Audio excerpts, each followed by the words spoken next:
Kejadian ini terjadi saat seorang perempuan bernama Sarai berusia 20 tahun, tepatnya pada tahun 2010.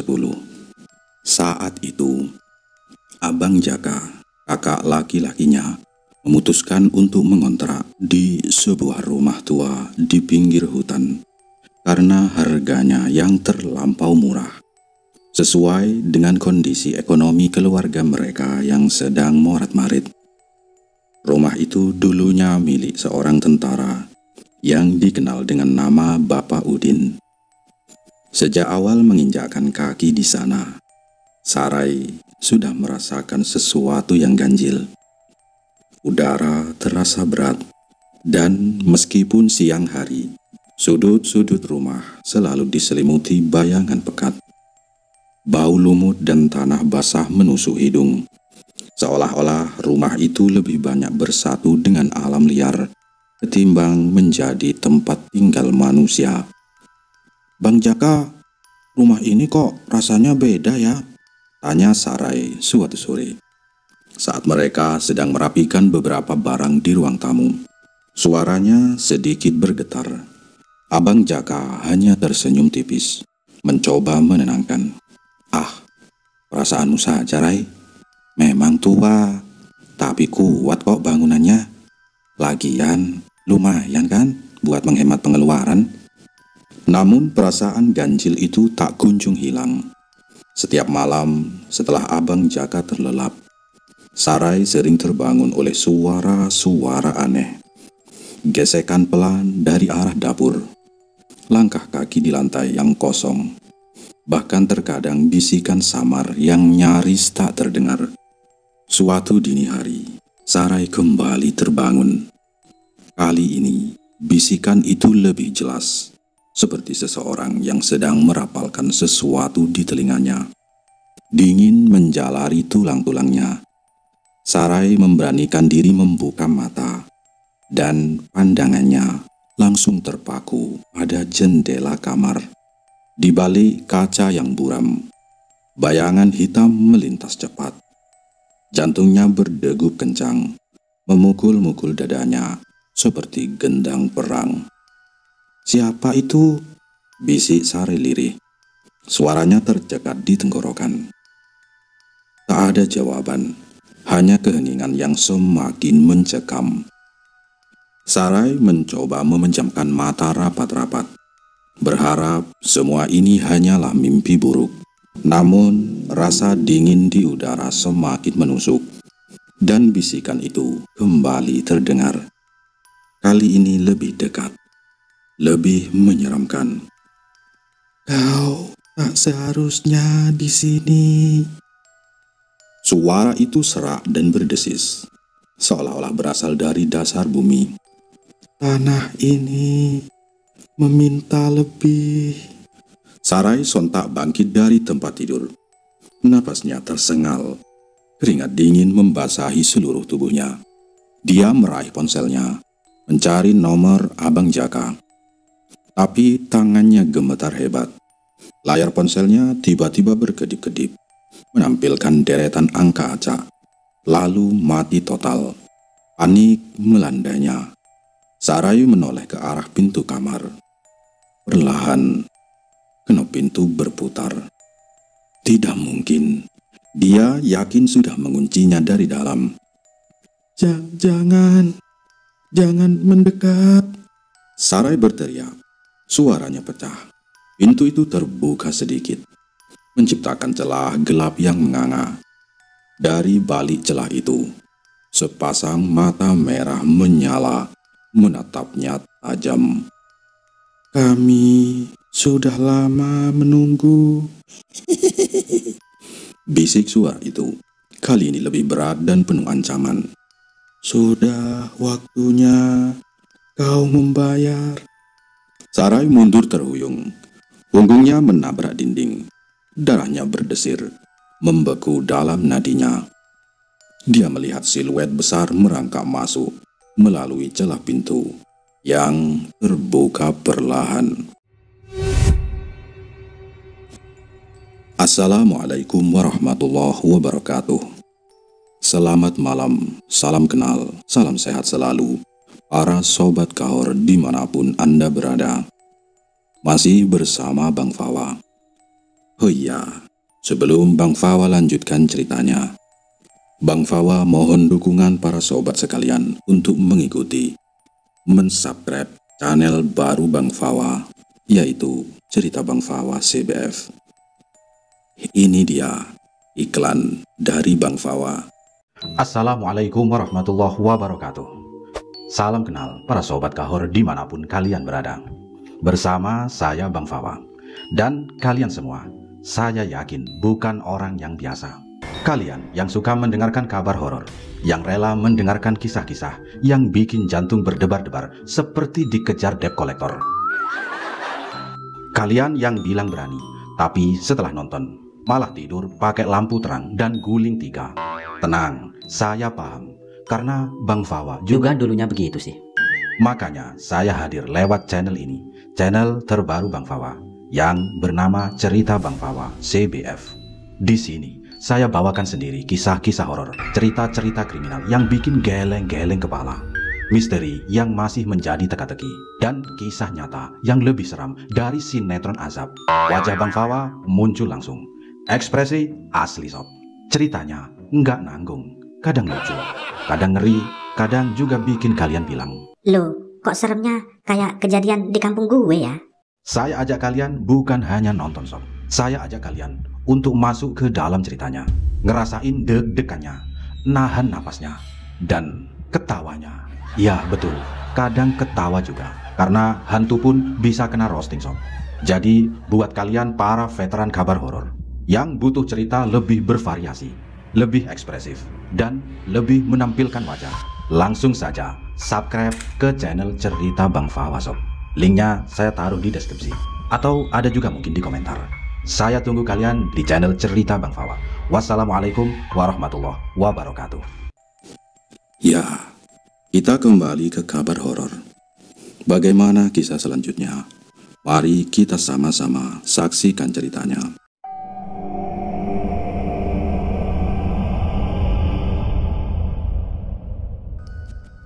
Sarai tersentak bangun dari mimpi buruk. Napasnya terengah-engah. Jantungnya masih berdebar kencang. Ia mengusap dahinya yang basah oleh keringat dingin. Ruangan itu gelap, hanya diterangi rembulan yang mengintip dari celah jendela. Suara jangkrik di luar terdengar nyaring, seolah mengejek ketakutannya. Oh, cuma mimpi, gumam Sarai mencoba meyakinkan diri. Namun, dingin yang menusuk tulang dan bisikan mengerikan dari mimpinya terasa begitu nyata. Ia melirik ke arah pintu kamar. Pintu itu tertutup rapat. Tidak ada celah. Knopnya pun tidak bergerak. Ia menghela napas lega, sedikit lebih tenang. Pagi harinya, saat sedang membantu Abang Jaka membersihkan halaman, Sarai teringat cerita-cerita tentang pemilik rumah ini. Bapak Udin, begitu panggilannya. Dia adalah seorang pensiunan tentara yang terkenal sangat keras dan bengis. Bukan hanya itu, ada cerita yang lebih menyeramkan tentang kegemarannya. Bang, Bapak Udin yang dulu tinggal di sini, katanya dia suka banget lihat orang berantem ya? Tanya Sarai pelan, sambil menyapu dedaunan kering. Abang Jaka berhenti sejenak, mengibaskan debu dari tangannya. Oh, itu cerita lama, Rai. Dulu waktu Bapak Udin masih gagah, anak-anak kampung sering dipanggil ke sini, dikasih duit 50 perak per orang, atau kadang dikasih bakwan goreng panas, asal mereka mau berantem di depan beliau. Aneh memang, tapi ya begitulah orangnya. Sarai merinding mendengar cerita itu. 50 perak atau bakwan goreng, itu harga yang murah untuk memicu pertengkaran. Apalagi di depan mata seorang tentara pensiunan. Ia jadi teringat masa kecilnya. Meskipun seorang perempuan, Sarai tumbuh menjadi anak yang tomboy. Ia tak gentar menghadapi tantangan, bahkan sering ikut bermain dengan anak laki-laki. Namun, ia tidak pernah sampai hati ikut pertarungan yang diatur Bapak Udin, walau teman-temannya sering tergoda iming-imingnya. "Serem juga ya bang, kira-kira kenapa ya dia begitu?" Sarai bergumam lebih kepada dirinya sendiri. Abang Jaga mengangkat bahu. Entahlah Rai, mungkin karena bekas tentara, jiwanya masih suka melihat pertarungan, atau mungkin memang jiwanya sudah lain. Kata-kata terakhir Abang Jaka membuat bulu kuduk Sarai berdiri. Jiwa lain. Apa maksudnya? Apakah ada hubungannya dengan suara-suara dan bayangan yang ia alami di malam hari?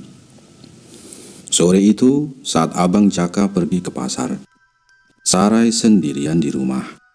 Ia mencoba mengalihkan pikiran dengan membaca buku. Namun konsentrasinya buyar. Telinganya terasa lebih peka. Ia bisa mendengar suara daun bergesekan di luar. Desiran angin, bahkan terkadang suara gemerisik samar dari dalam dinding. Sarai menajamkan pendengarannya. Bukan suara tikus. Suara itu lebih berat. Seolah ada sesuatu yang bergerak pelan di balik tembok ruang tamu. Rasa penasaran bercampur takut mendorongnya untuk mendekat. Ia menempelkan telinganya ke dinding yang dingin dan lembab. Shek, shek. Suara itu semakin jelas, seperti gesekan kain atau gesekan sesuatu yang kasar. Dan kemudian, sebuah bisikan pelan, sangat pelan, nyaris tak terdengar, namun cukup membuat Sarai terpaku di tempat. "Masih di sini, belum pergi." Sarai menarik kepalanya dari dinding. Napasnya tertahan. Jelas sekali, ada sesuatu di balik dinding itu.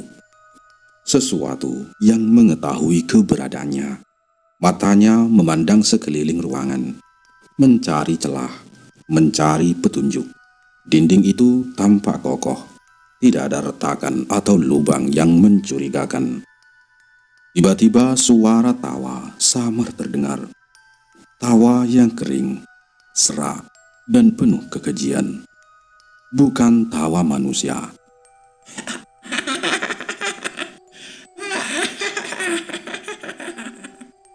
Tawa itu seolah berasal dari sudut ruangan yang paling gelap. Mengelilingi Sarai, memerangkapnya dalam ketakutan. "Mau main?"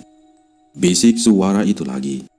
Kali ini lebih jelas dan mendekat, seolah berhembus tepat di telinga Sarai, meskipun ia sendirian di tengah ruangan. Tawa serak yang menusuk telinga membuat Sarai membeku. Bisikan "mau main" menggema, bukan dari dalam dinding lagi, melainkan terasa begitu dekat, seolah ada yang berhembus di tengkunya. Jantung Sarai terpacu gila, mengisi telinganya dengan deru darah. Ia memejamkan mata erat-erat, berharap semua ini segera berakhir. Namun, saat ia membuka mata, tak ada siapa-siapa. Ruangan itu kembali hening, diselimuti bayangan sore yang semakin pekat.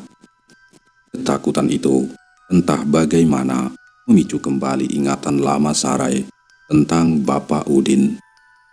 Ia pernah mendengar cerita itu secara langsung. Bahkan, ia teringat dia juga pernah menjadi bagian dari permainan mengerikan yang diatur oleh pensiunan tentara itu. Akhirnya Sarah juga teringat. Saat itu ia masih belia, mungkin sekitar 8 atau 9 tahun. Ia sedang bermain gundu dengan anak-anak laki-laki di lapangan. Tiba-tiba Bapak Udin datang dengan wajah merah padam. Matanya menyala garang. Ia memanggil semua anak dan menawarkan uang 50 rupiah. Tapi syaratnya mereka harus bergulat atau adu pukul di hadapannya. Beberapa anak girang langsung menyambut tawaran itu. Namun ada juga yang menolak seperti Sarai dan beberapa anak lain yang merasa takut atau tak tega. "Apa? Kalian berani menolak?" bentak Bapak Udin kala itu. Suaranya menggelegar di seluruh kampung. Jika ada yang menolak, ia tak segan memarahi habis-habisan. Bahkan menyentil telinga mereka keras-keras hingga merah. Sarai ingat betul bagaimana telinganya pernah disentil hingga terasa panas dan perih. Demi menghindari sentilan itu, akhirnya Sarai pun ikut dalam pertarungan yang sebenarnya lebih mirip adu kekuatan anak-anak itu. Perasaannya campur aduk antara takut, malu, dan sedikit rasa aneh karena berhasil lolos dari kemarahan Bapak Udin. Singkat cerita, hari berganti hari. Kehidupan di rumah tua itu terus berjalan. Namun, sekitar tahun 2008, kabar mengejutkan datang dari kampung. Bapak Udin tiba-tiba sakit parah. Penyakitnya aneh, berupa lubang menganga di sisi betis kakinya, menampakkan daging dan tulang di dalamnya. Baunya sangat amis dan tak sedap.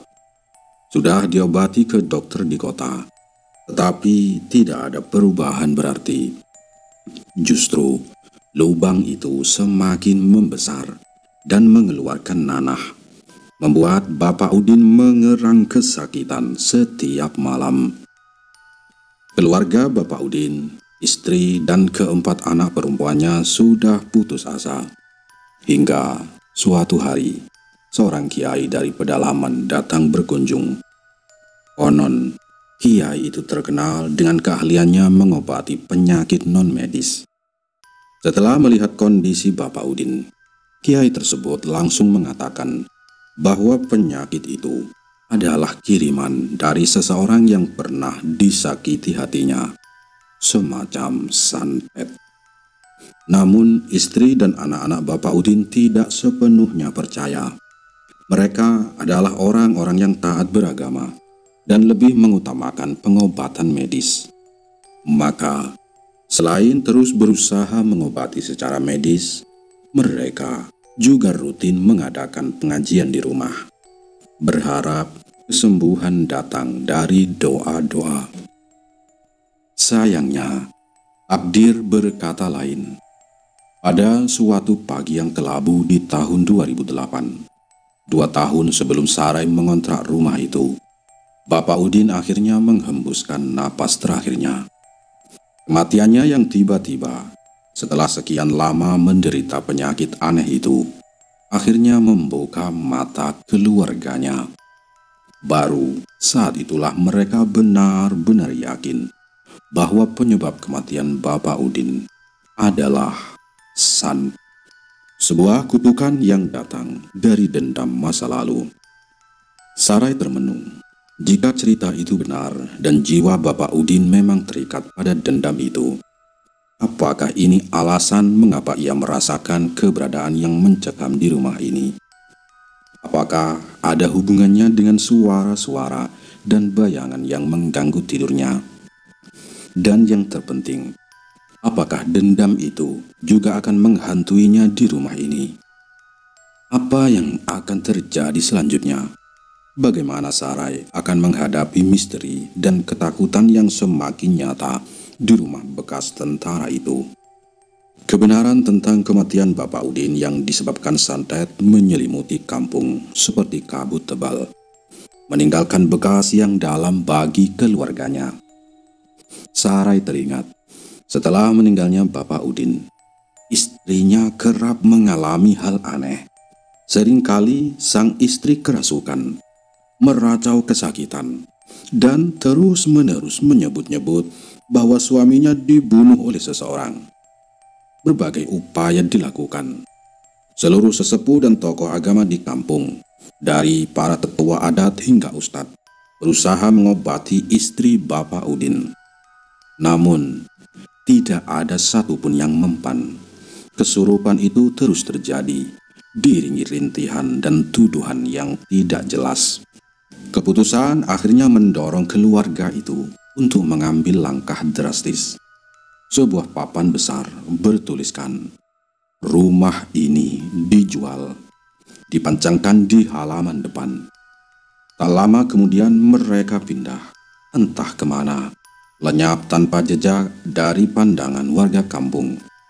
Sejak saat itu rumah Bapak Udin kosong melompong. Tak ada yang berani membeli, apalagi menempatinya.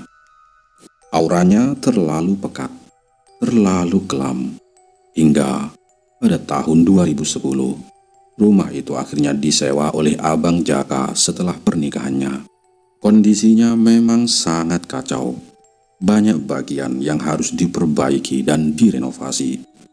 Sarai masih ingat betul, rumah itu berbentuk huruf L, hanya satu lantai dan sangat luas. Ada 5 kamar tidur, 1 ruang tamu, ruang tengah, dapur, ruang makan, dan 1 kamar mandi. Lokasinya sebenarnya tidak terlalu jauh dari jalan raya utama dan berada di lingkungan yang agak sepi penduduk. Namun, kesan angker di rumah ini begitu kentara. Bahkan siang hari pun terasa dingin dan sunyi. Karena itulah Abang Jaka sengaja memasang banyak sekali lampu, berharap bisa mengusir kesan menyeramkan itu. Sebagai anak broken home, hidup Sarai memang tak banyak pilihan. Setelah ibunya meninggal, ayahnya ini menikah lagi. Ibu tiri Sarai terkenal jahat dan tak menyayanginya. Maka ketika Abang Jaka mengajaknya ikut ke kontrakan barunya, Sarai tak punya pilihan lain selain setuju. Sebelum Abang Jaka dan istrinya menikah, mereka sudah merencanakan untuk mengontrak rumah ini, dan bahkan beberapa perabotan sudah disiapkan. Jadi, sehari setelah pernikahan mereka, Sarai sudah mulai ikut pindah ke rumah itu.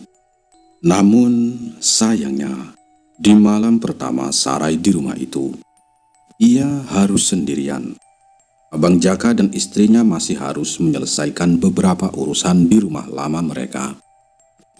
Dan parahnya, Sarai ditempatkan di kamar utama, kamar yang dulunya ditempati oleh Bapak Udin. Dan konon, di sanalah Bapak Udin meninggal.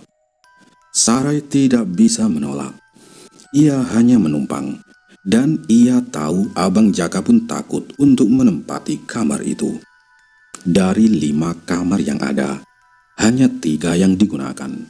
1 untuk Sarai, 1 untuk Abang Jaka dan istrinya, serta 1 kamar lagi yang disiapkan sebagai gudang. Kamar kelima yang posisinya berada di ujung, dibiarkan kosong dan kadang digunakan untuk salat jika ada pengajian kecil.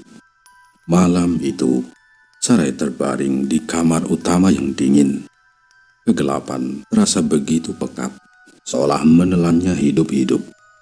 Setiap bayangan yang tercipta dari pantulan cahaya bulan di luar jendela tampak seperti sosok yang mengintai. Disinilah Bapak Udin menderita. Disinilah ia menghembuskan napas terakhirnya karena santet.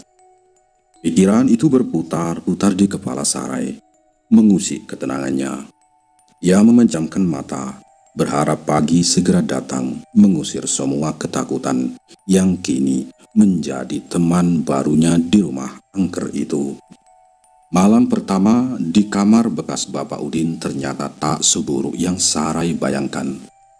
Tak ada penampakan mengerikan atau bisikan langsung yang mencekam. Hanya suara-suara samar tanpa wujud yang sesekali terdengar. Gesekan halus, langkah kaki pelan, atau desahan angin dingin yang menyelinap dari balik jendela. Karena sifatnya yang skeptis dan cenderung berpikir logis, Sarai masih mencoba mencari penjelasan rasional. Ia meyakinkan dirinya bahwa itu hanyalah suara tetangga di luar, atau mungkin hanya efek dari angin yang berhembus melalui celah-celah rumah tua. Namun, kedatangan Abang Jaka dan istrinya di malam kedua mengubah segalanya. Mereka akhirnya pindah dan menempati kontrakan itu sepenuhnya. Abang Jaka dan istrinya tidur di kamar kedua, yang letaknya persis di sebelah kamar Sarai. Sementara itu, kamar ketiga dibiarkan kosong, rencananya akan digunakan sebagai kamar tamu jika ada kerabat yang datang berkunjung. Di malam itulah, kejadian aneh dan tak masuk akal yang sesungguhnya dimulai. Kejadian yang akhirnya membuat Sarah yang awalnya skeptis benar-benar percaya akan keberadaan hal-hal gaib. Dini hari itu, sekitar pukul 5 subuh, Abang Jaka terbangun. Ia terkejut bukan main saat menyadari posisinya sudah tidak di tempat tidur kamar kedua, melainkan tergeletak di ruang tengah rumah. Bingung dan panik, ia mencoba mengingat apa yang terjadi. Samar-samar ia teringat bahwa sepanjang malam ia memang merasakan badannya seperti diangkat, melayang perlahan, dan kemudian diletakkan di suatu tempat. Ia mengira itu hanya bagian dari mimpi buruk. "Rai, Rai!" panggil Abang Jaka dengan suara panik sambil tergopoh-gopoh mendekati kamar Sarai. Sarai yang terbangun kaget membuka pintu kamarnya. Ada apa bang? Kok pagi-pagi sudah heboh?" Dengan wajah pucat pasi, Abang Jaka menceritakan apa yang dialaminya. Aku tiba-tiba kok ada di ruang tengah ya Rai. Aku gak ingat bagaimana aku bisa sampai di sana. Semalam badanku kayak diangkat-angkat. Sarai melongo, tak percaya. "Hah? Diangkat? Masa sih bang? Jangan-jangan abang lindur, terus jalan sendiri," kata Sarai. "Gak mungkin Rai, aku tidur pulas. Badan ini kayak ada yang mindahin. Aku rasanya diangkat pelan-pelan." Abang Jaka bersikeras.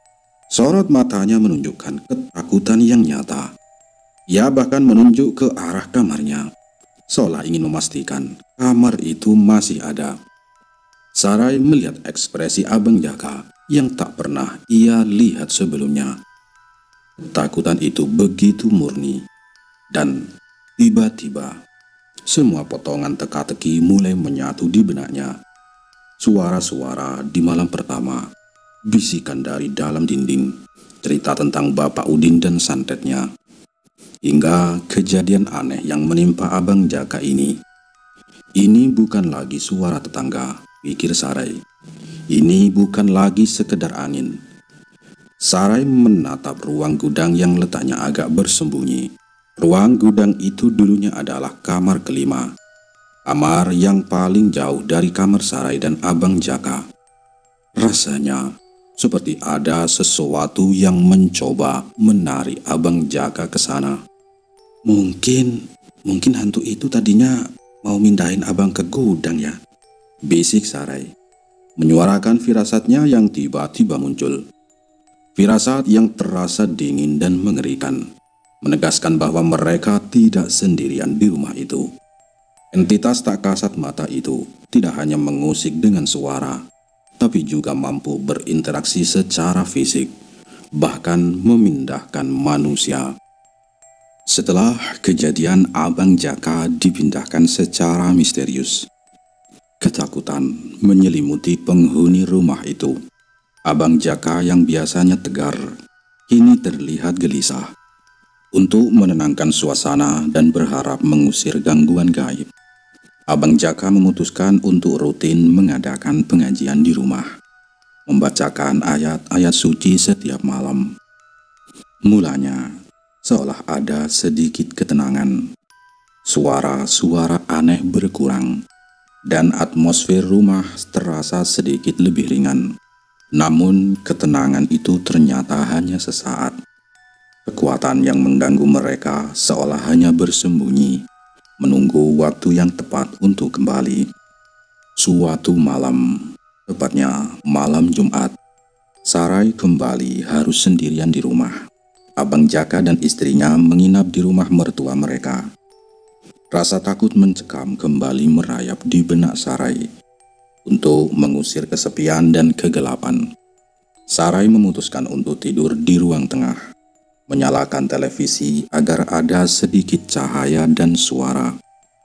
Sekitar pukul 9 malam, Sarai mulai mematikan lampu-lampu, menyisakan cahaya remang dari layar televisi.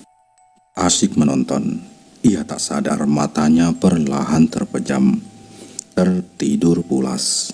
Mungkin baru sekitar 1 jam Sarai terlelap. Tiba-tiba, ia merasakan sesuatu yang dingin dan halus meraba wajahnya, mendekat ke telinga. Rasanya seperti ujung jari merayap perlahan dari pipi, turun ke leher, lalu ke pinggang, dan kemudian kembali naik.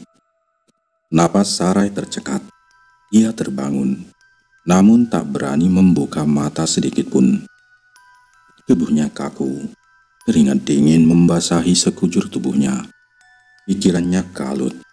Tidak mungkin ada orang lain di sini, batin Sarai panik.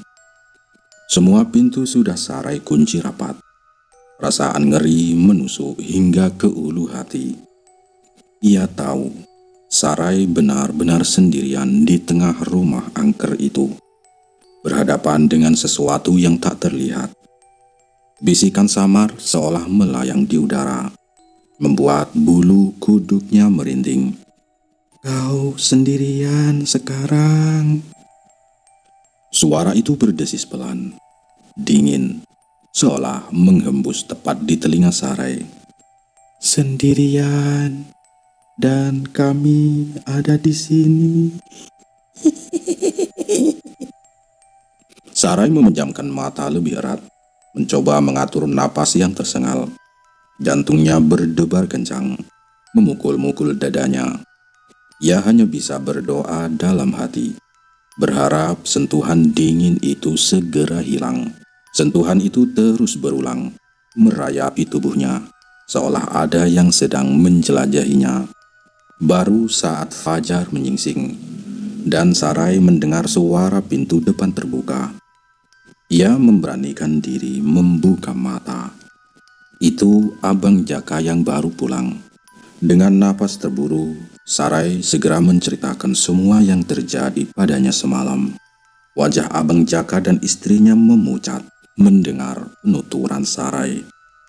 Demi kenyamanan dan ketenangan bersama, Abang Jaka dan istrinya memutuskan lagi untuk mengadakan pengajian besar di rumah, mengundang para tetangga dan beberapa tokoh agama.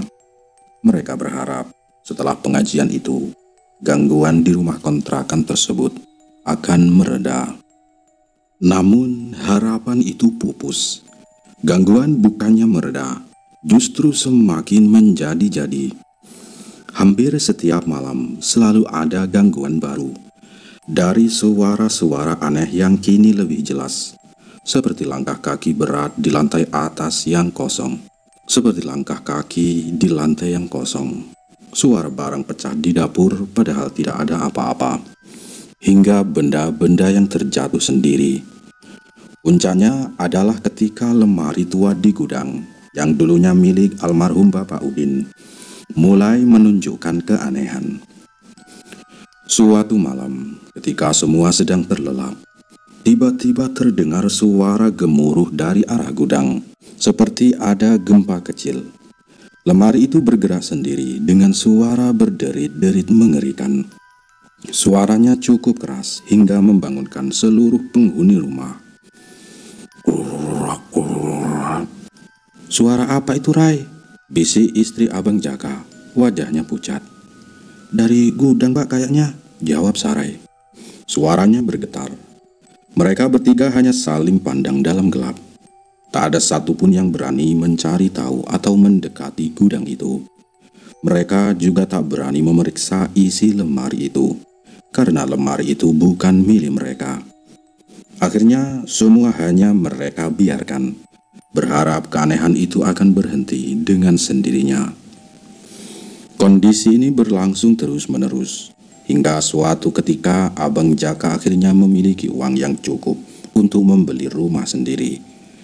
Tanpa pikir panjang, mereka bertiga segera pindah.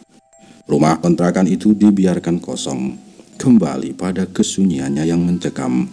Pihak keluarga almarhum Bapak Udin sudah mencoba untuk menjualnya lagi, namun tetap tak kunjung laku. Tak ada satupun orang yang mau membeli atau sekedar mengontrak seperti Sarai dan keluarganya. Rumah tersebut dibiarkan kosong sampai bertahun-tahun, menjadi saksi bisu kisah-kisah mengerikan yang pernah terjadi di dalamnya. Belakangan, Sarai mengetahui bahwa rumah itu kini ditempati oleh salah satu anak perempuan almarhum Bapak Udin. Sarai dan warga lain tidak mengetahui apakah gangguan itu masih ada atau tidak. Mereka melihat keluarga itu baik-baik saja. Tidak ada tanda-tanda ketakutan yang dialami Sarai dan Abang Jaka dulu. Sarai bersyukur, mungkin rumah itu kini sudah dibersihkan secara menyeluruh oleh ahli yang lebih mumpuni. Demikian cerita dari Sarai, sang anak Kalimantan, yang harus menghadapi dunia tak kasat mata di rumah angker bekas tentara. Pesan-pesan di dalam cerita ini, hargailah mereka, karena kita hidup berdampingan dengan mereka. Jangan terlalu skeptis tentang hal gaib, karena semua itu memang ada. Sarai sudah mengalaminya sendiri. Wassalam.